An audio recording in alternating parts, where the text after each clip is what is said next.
What's up, guys? It is Carly here, bringing you day 30 of my 31 days of horror. Yes, we are down to the last 2 days, so here we go. Once again, I'm in a different location. This is actually my bedroom. I've been just putting my phone up to the windowsill, and that's been kind of how I've been rolling here. I kind of like it though because it makes the lighting look okay because it's natural lighting coming in, and I don't have a tripod or anything, so the windowsill idea works. But anyway, let's get into today's movie. Today I decided I'm going to talk about Trick or Treats from the year 1982. Reason being is this was a movie that I actually just did on a new podcast known as the No More Room in Hell podcast, and Mike Merriman, he was kind enough to invite me on to that show. It was their second episode, and we discussed both Trick or Treats from the year 2007 as well as Trick or Treats, and it was a pretty fun time, but I decided I might as well review Trick or Treats on here because I've never seen it prior to that, and it was kind of an interesting flick. So, the plot of this movie here is you have this family. There's a mom, a kid, and I forget if it's like the stepdad or just her boyfriend or whatever. I'm pretty sure it's like her new husband. I think she like married him for money or something, and they're going to like this party one night, and they leave their son home with a babysitter. You find out early on in the movie, literally the first scene, that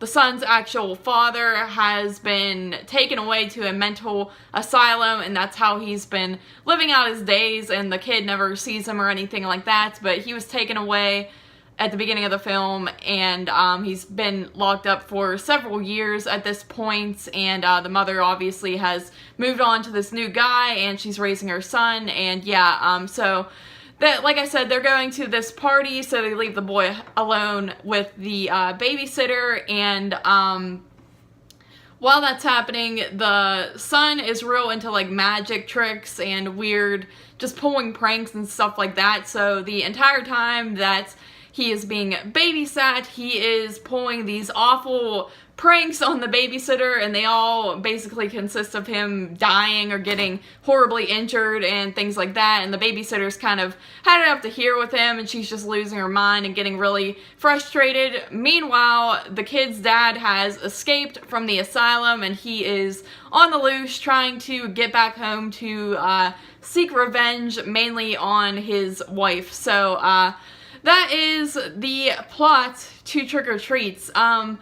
My feelings about the movie are, it's definitely a very, very cheesy movie. It's your typical cheesy 80s movie. You could tell just by kind of that brief plot, it's a little bit of a ripoff of Halloween, just with the aspect of someone escaping an asylum and stalking out where a babysitter is, and she's babysitting this kid and things like that. It doesn't play out like Halloween really, but that's kind of, you could kind of see where that general idea comes from, especially around this time period. So I thought that was kind of humorous, just in general. The kid in this movie is very, very annoying, and he's not that good at acting, but at the same time, I feel like it kind of works for the character because he's just playing an annoying kid who's pulling all these pranks, and I feel like if they would have got someone who's a little more likable, it might not have worked as well. But it is an annoying kid. You can't stand him. You want him to actually end up dead at one point, and it doesn't really affect my feelings on the movie. There are some movies where the kid is so annoying that it actually lowers my rating a little bit because it makes the movie less enjoyable. In this case, I thought it was kind of funny, and I really went along with the movie pretty well.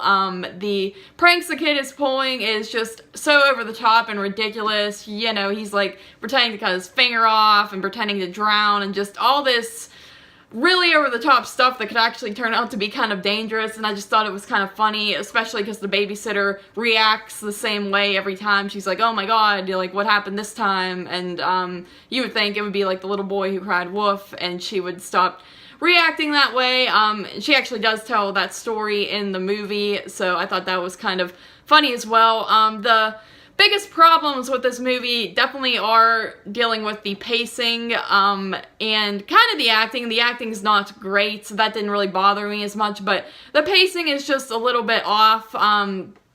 Like, the idea is this dude escapes the asylum and he's coming back to get his revenge, and you're supposed to be really scared thinking, oh god, this guy's lurking in the streets and he's gonna be there soon, and it's just like the babysitter and the kid home by themselves. But it really doesn't do that well with making tension, especially because the guy who escapes is he's kind of doing it in a humorous way. Honestly, he's disguised as a woman, and that was kind of his escape route. He takes a nurse's outfit and like wig and makeup and all that, and that's how he's roaming the streets. So it doesn't really build any suspense at all. It's just very funny, and it also feels like you spend most of your time with the kid and the babysitter, and that's like the majority of what's going on in this film until like the last 10 minutes when the father does finally reach his destination, and that's when sort of slasher type elements start to occur. There are a few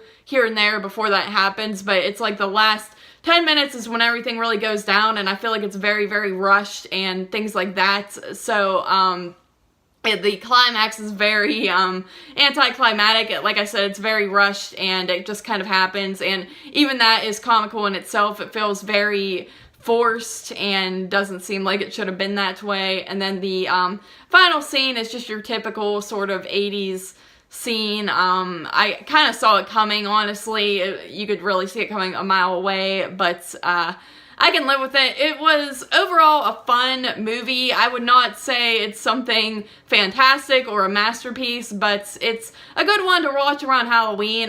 Probably not something I would go back to a whole lot, but I wouldn't mind going back to it. It's not something that I would just shove in the corner and never watch again. I actually watched it online anyway. I don't actually own the movie, but yeah, it's something I would be curious to own and rewatch, maybe just not every single year or anything like that, because it does also have a decent Halloween vibe. There are trick-or-treaters coming to the door throughout the movie, and it's set on Halloween night, I believe, and you know, the trick-or-treaters keep coming up, and she keeps giving them candy, and you see some decorations and things like that, so that was pretty cool. Like I said, overall, it's a fun film. I do recommend checking it out just for the fact that it's a Halloween-themed movie. It's a good one to pop in around this time of year if you have not seen it yet, but overall the plot is not that great. The acting's just kind of cheesy, and what's going on in the movie is just cheesy in general. So this movie, though, I would probably give it a 6 out of 10. I didn't think it was below average or anything like that, so